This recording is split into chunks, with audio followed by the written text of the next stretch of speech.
ओम शांति। आज 17 दिसंबर 2022 के बाबा के अनमोल मधुर महावाक्य सुनेंगे।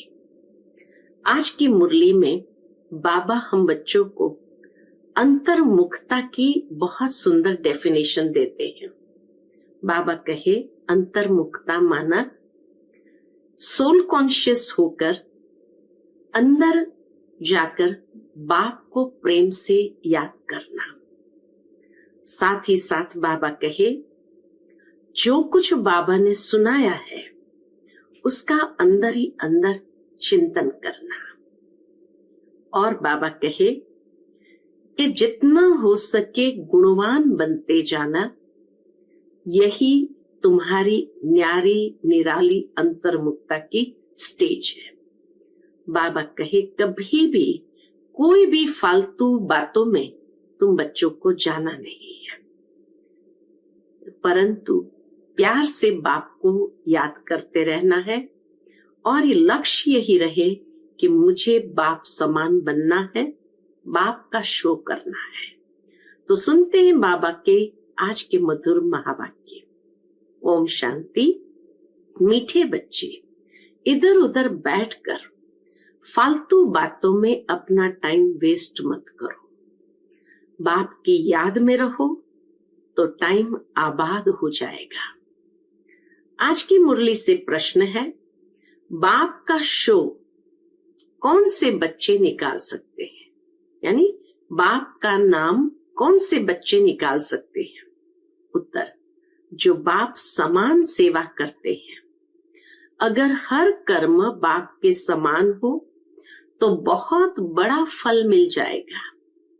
बाबा हम बच्चों को आप समान बनाने के लिए पुरुषार्थ करा रहे हैं। दूसरा प्रश्न है, अंतर्मुखी किसे कहेंगे?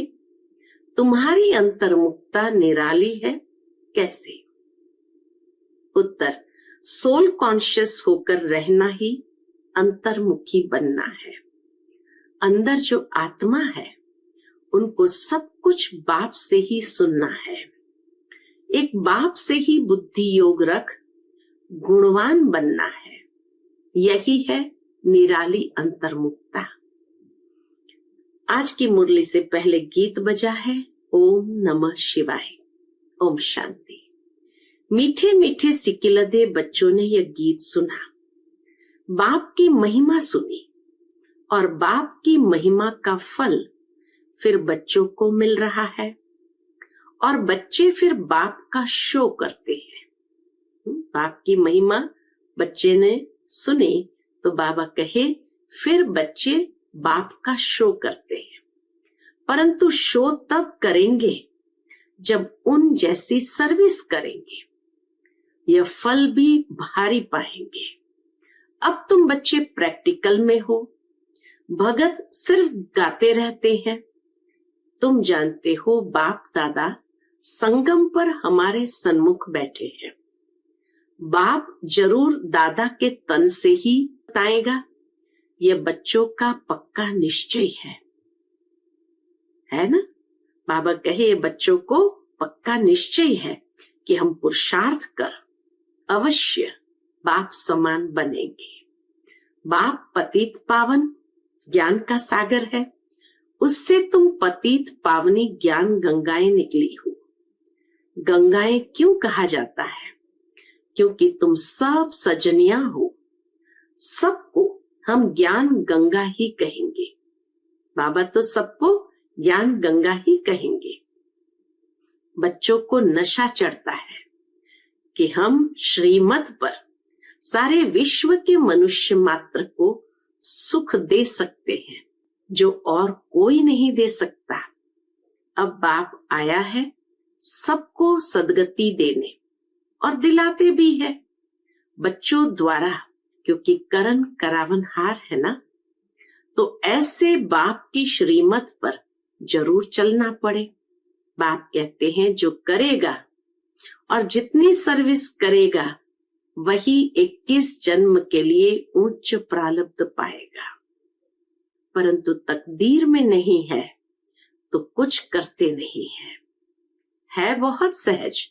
दिन प्रतिदिन बाप बहुत अच्छी अच्छी पॉइंट्स देते रहते हैं और बाप कहते हैं जितनी झोली भरनी हो उतनी भर लो। ये मालूम भी अपने को पड़ सकता है कि हम अपनी झोली अच्छी रीति भर रहे हैं या कहाँ टाइम वेस्ट करते हैं। बाबा कहे अपने को भी मालूम पड़ता है कि हम अपनी झोली अच्छी रीति भर रहे हैं या कहाँ टाइम वेस्ट करते हैं। भक्ति में तो बहुत टाइम वेस्ट किया, एनर्जी वेस्ट की, पैसा भी बर्बाद किए तो मेहनत भी बर्बाद की। देखो कितनी मेहनत करते हैं, जप तप दान तीर्थ आदि कितना करते हैं। अब यह जो कुछ हुआ ड्रामा अनुसार, अभी तो है पुरुषार्थ की बात। जो बीत चुका उसका तो कुछ होना नहीं है, जो बीत चुका उसका तो कुछ होना नहीं है, फिर अपने समय पर रिपीट होगा। अब बाप कहते हैं श्रीमत पर चलो, अपना टाइम यहां वहां बर्बाद मत करो, टाइम को आबाद करो बाप की याद में। बहुत बच्चे हैं जो बाप की बातें एक कान से सुनकर दूसरे से निकाल देते हैं। जो अच्छी रीति धारण करेंगे वह फिर औरों की भी जरूर सर्विस करेंगे, अपना समय कहाँ भी बर्बाद नहीं करेंगे। बहुत बच्चे हैं जो सारा दिन बाहर मुखी रहते हैं। ये भी बाबा जानते हैं कि बहुत बच्चे हैं जो सारा दिन बाहर मुखी रहते हैं। बच्चों को पुरुषार्थ कर अंतर्मुखी बनना है। अंदर आत्मा है ना, ये निश्चय करना है कि हम आत्माओं को बाप समझा रहे हैं कि बच्चे तुमको सोल कॉन्शियस होकर रहना है। सच्चा सच्चा अंतर्मुख इसको कहा जाता है। सोल कॉन्शियस होकर रहने वाले को हमारे अंतर्मुख होने की बात ही निराली है। अंदर जो आत्मा है उनको सब कुछ बाप से ही सुनना है। बाप प्यार से बच्चों को बार बार समझाते हैं। माता पिता और भी जो अनन्य भाई बहनें हैं, जो अच्छी सर्विस करते हैं, उन्हों से तुमको सीखना है। बल थोड़े बहुत अवगुण तो सभी में अभी है, गाते भी है, मुझ निर्गुण हारे में कोई गुण नहीं। अभी तुम बच्चों को गुणवान बनना है, सो तब बन सकते हो जब बाप के साथ बुद्धि योग होगा। माया तो बहुत भटकाएगी, बच्चे गिरते और चढ़ते रहते हैं। जो बॉडी कॉन्शियस रहते हैं वह गिरते रहते हैं, जो सोल कॉन्शियस रहते हैं वह गिरते नहीं है। वह बाप से वायदा करते हैं, अंजाम करते हैं कि हम ये काम करके ही दिखाएंगे, पूर्ण पवित्र बनकर ही दिखाएंगे। अंदर में ये पक्का निश्चय करना चाहिए कि हम बाप से पूरा पूरा वर्षा लेंगे, कहाँ भी फालतू टाइम नहीं गंवाएंगे। बच्चों को शरीर निर्वाह भी करना है, घर बार छोड़ना तो हठयोगी सन्यासियों का काम है। तुमको तो अपनी रचना की भी पूरी देखरेख करनी है और दिल में यह निश्चय रखना है कि इन आंखों से हम जो देखते हैं, बाबा कहे अंदर में निश्चय रखना है कि इन आंखों से हम जो देखते हैं वह सब विनाश हो जाने वाला है। इसमें ममत्व रखने से ही अपना नुकसान करेंगे। ममत्व एक बाप से रखना है। मुख्य बात है पवित्रता की, इस पर भी बहुत हंगामे होते हैं। क्रोध पर इतना हंगामा नहीं होगा। बाप कहते हैं ये काम विकार तो इस समय सब में प्रवेश है, सब विकार से पैदा होते हैं। तुम समझा सकते हो कि हम भ्रष्टाचारी को श्रेष्ठाचारी बनाने में मदद कर रहे हैं। अब तुम बच्चों को सोल कॉन्शियस बनना है, पतित पावन बाप को याद करना है। बुलाते भी है कि हे पतित पावन आओ, तो आकर क्या करेंगे? जरूर पावन बनाएंगे। यहाँ स्नान आदि की तो बात नहीं। बाप कहते हैं मामेकम याद करो और कोई भी उपाय है नहीं। योग अग्नि से ही तुम पतित से पावन बनेंगे। आयरन एज से तुम गोल्डन एज में जाएंगे। ये एक ही उपाय है, दूसरा कोई उपाय ही नहीं। बाबा कहे दूसरा कोई उपाय ही नहीं। सब बीमारियों की एक ही दवाई है। कौन सी? बाप की याद। इससे ही सब दुख दूर हो जाएंगे। बाप की याद से वर्षा भी याद आएगा। बाप माना ही वर्षा। लौकिक बाप भल कितना भी गरीब होगा तो पाए पैसे, बर्तन आदि का कुछ तो वर्षा देगा जरूर। तो तुमको पहले बाप को फिर वर्षे को याद करना है। बाप कहते हैं मन मना भव मध्याजी भव। बाप तुमको सभी वेदों शास्त्रों का सार समझाते हैं। दूसरा कोई भी ये सार जानते ही नहीं। बाप सीधा कहते हैं बच्चे देह अभिमान को छोड़ दो। तुमको समझना चाहिए कि हम आत्माओं से बाप बात कर रहे हैं। निराकार बाप निराकार बच्चों को ही कहेंगे कि तुम आत्माएं कानों से सुनती हो, तुम ही सब कुछ करती हो। कोई भी हालत में बच्चों को देह अभिमानी नहीं बनना है। अपने को आत्मा समझ बाप को याद करो, सर्विस भी करो, क्योंकि देह से ही सब काम होता है, वह तो करना ही पड़े। सर्विस तो बाबा कहे करना ही पड़े। कोई कोई कुछ समय के लिए अनकॉन्शियस यानी बेहोश भी हो जाते हैं, परंतु वह कोई ज्ञान की बात नहीं। यहाँ तो बाप को याद करने की ही मेहनत करनी है, जिसमें ही माया के बहुत विघ्न पड़ते हैं। तुम जानते हो हमने बाप की गोद ली है तो बाप को जरूर याद करना पड़े। भोग बनाते हैं तो भी शिव बाबा को याद करना है। आगे भोग बनाते थे तो कृष्ण को, राम को, गुरु नानक को याद करते थे। गुरुवाणी पढ़ते थे। याद में बनाएंगे तब तो शुद्ध होगा। फिर प्रैक्टिस पड़ जाती है। यहाँ भी बाप की याद की प्रैक्टिस पड़ जानी चाहिए। जितना हो सके भोग व भोजन बनाने के समय बाबा को याद जरूर करना है। बहुत बहुत जरूरी है, परंतु बच्चे याद करते नहीं। भंडारे में एक दो को याद कराना चाहिए कि बाबा को याद कर भोजन बनाओ। कितना बाबा अटेंशन खिंचवाते हैं हमारा याद पर, भोजन बनाते समय या अंतर्मुखी होकर के याद करने के लिए। तो बाबा कहे ऐसे करते करते पक्के हो जाएंगे। जिनको अभ्यास नहीं होगा वह तो कभी याद करेंगे नहीं। ब्रह्मा भोजन की बहुत महिमा है, तो जरूर कुछ होगा ना। कुछ तो होगा, तभी तो इतनी महिमा है। देवताएं भी इच्छा रखते हैं ब्रह्मा भोजन की, तो याद में रह भोजन बनाने से अपना भी कल्याण होता है तो आने वालों का भी कल्याण होता है। याद में रहने से बुद्धि में आ जाता है कि हम शिव बाबा से वर्षा ले रहे हैं, परंतु बच्चे याद करते नहीं है। वह कच्चाई है। आगे चलकर ऐसे बच्चे निकलेंगे जो बाप की याद में एकदम मस्त हो जाएंगे। याद में ही भोजन आदि बनाएंगे। जैसे शराब का नशा चढ़ जाता है, तुम बच्चों को फिर ये रूहानी बाप की याद का नशा रहना चाहिए। इससे बहुत फायदा है। साजन को व बाप को याद करना है। अति मीठा बाप है, इन जैसा मीठा कोई होता नहीं। बाहर वाले तो इन बातों को जानते ही नहीं।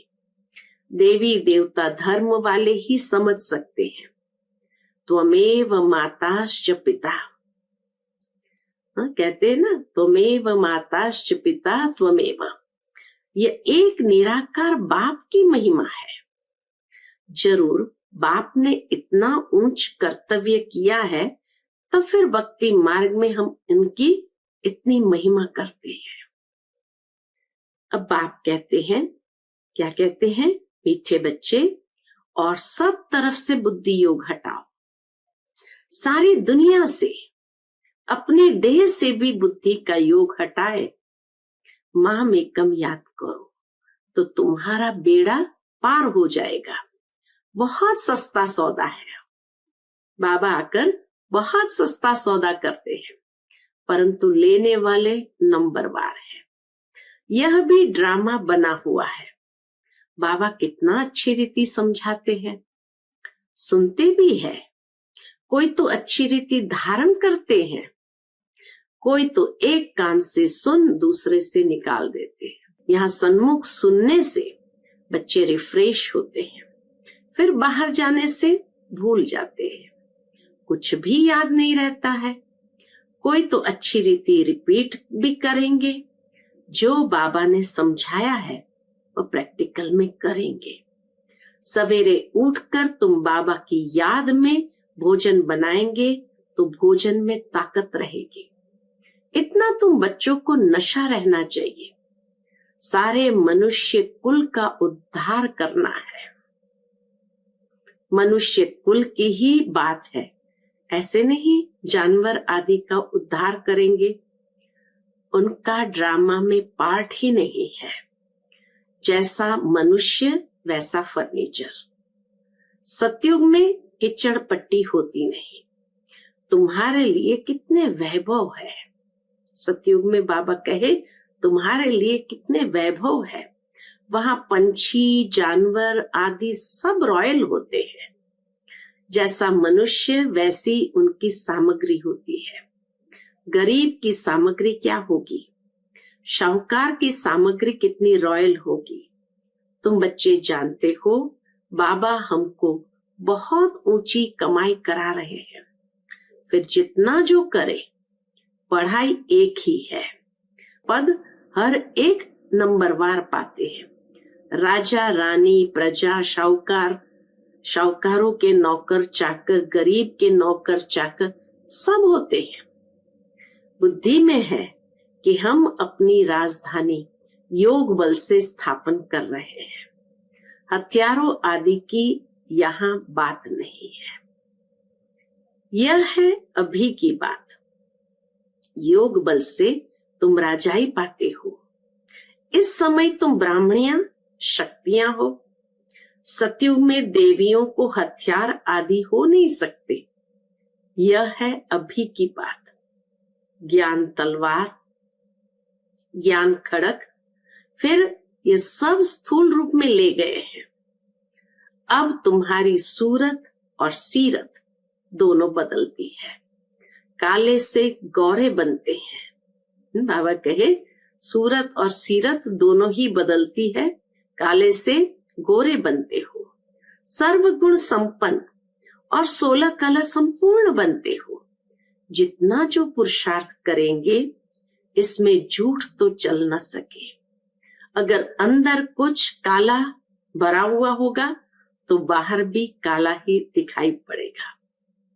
जैसी दृष्टि वैसी सृष्टि। ये बाबा कहना चाहते हैं कि अगर अंदर में कुछ काला भरा हुआ होगा तो उसको बाहर सब कुछ काला ही काला दिखाई पड़ेगा। बाबा कहते हैं बच्चे तुम ऐसे मीठे बनो जो सब समझे। तो इनको बनाने वाला कौन है? तुम्हारी बुद्धि में सारे सृष्टि के आदि मध्य अंत की नॉलेज है। इस चक्र को जानने से ही तुम चक्रवर्ती राजा बन जाएंगे। बोर्ड लगा दो कि रचता है बाप, वही सारी नॉलेज देते हैं। तुम हो ब्राह्मण, तुम्हारी जात ही न्यारी है। ब्राह्मणों की जात ही न्यारी है।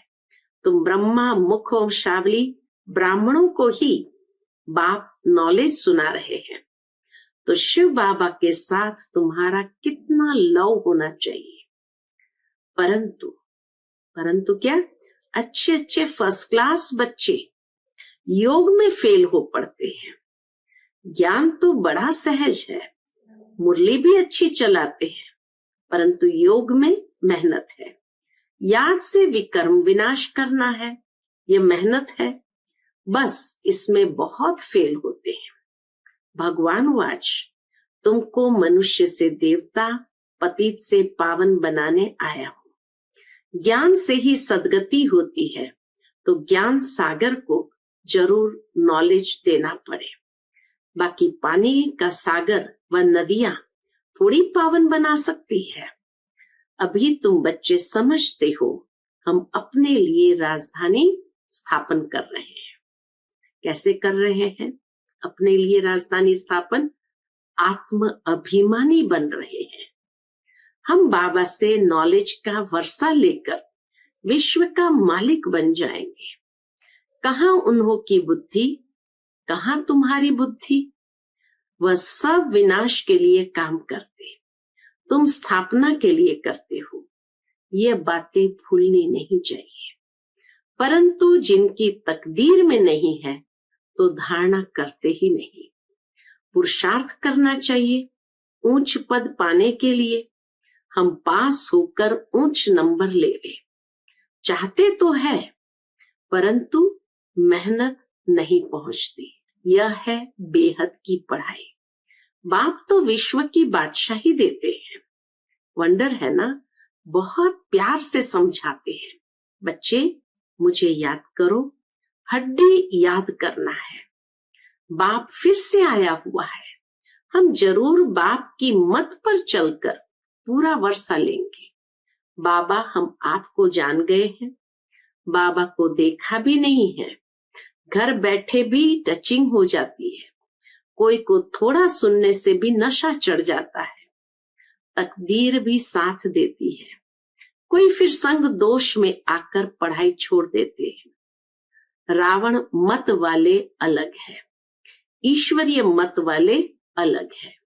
तुम बच्चे जानते हो कैसे राजा स्थापन हो रही है? योग बल से।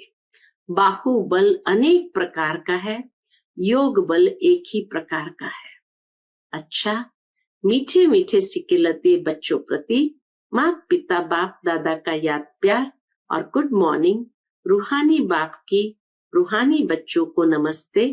हम सब रूहानी बच्चों की रूहानी माता पिता बाप दादा को याद प्यार, गुड मॉर्निंग और नमस्ते नमस्ते। शुक्रिया बाबा, शुक्रिया। आज की मुरली से धारणा के लिए मुख्य सार है। पहली पॉइंट, अंतर्मुखी बन, एक बाप से ही सुनना है। एक बाप के साथ बुद्धि योग रख, गुणवान बनना है, बाहर मुक्ता में नहीं आना है। दूसरी पॉइंट, रूहानी बाप की याद के नशे में रहे, भोजन बनाना व खाना है, पक्का योगी बनना है। आज का बाप दादा का मधुर वरदान हम बच्चों के प्रति है। स्वराज्य की स्मृति द्वारा तूफानों को तोहफा बनाने वाले अखंड सुख शांति संपन्न भव। स्वराज्य की स्मृति द्वारा तूफानों को तोहफा बनाने वाले अखंड सुख शांति संपन्न भव। अखंड सुख शांतिमय संपन्न जीवन का अनुभव करने के लिए स्वराज्य अधिकारी बनो। स्वराज्य अधिकारी के लिए तूफान अनुभवी बनाने वाले उड़ती कला का तोहफा बन जाते हैं। उन्हें साधन, सैल्वेशन व प्रशंसा के आधार पर सुख की अनुभूति नहीं होती, लेकिन परमात्मा प्राप्ति के आधार पर अखंड सुख शांति का अनुभव करते हैं। किसी भी प्रकार की अशांत करने वाली परिस्थितियां उनकी अखंड शांति को खंडित नहीं कर सकती। आज का स्लोगन है, सदा भरपूरता का अनुभव करना है तो दुआएं दो और दुआएं लो। सदा भरपूरता का अनुभव करना है तो दुआएं दो और दुआएं लो। अच्छा, Om Shanti. Piece of mind channel को लाइक करें, सब्सक्राइब करें और हमारी लेटेस्ट वीडियोस देखने के लिए बेल आइकन को प्रेस करें।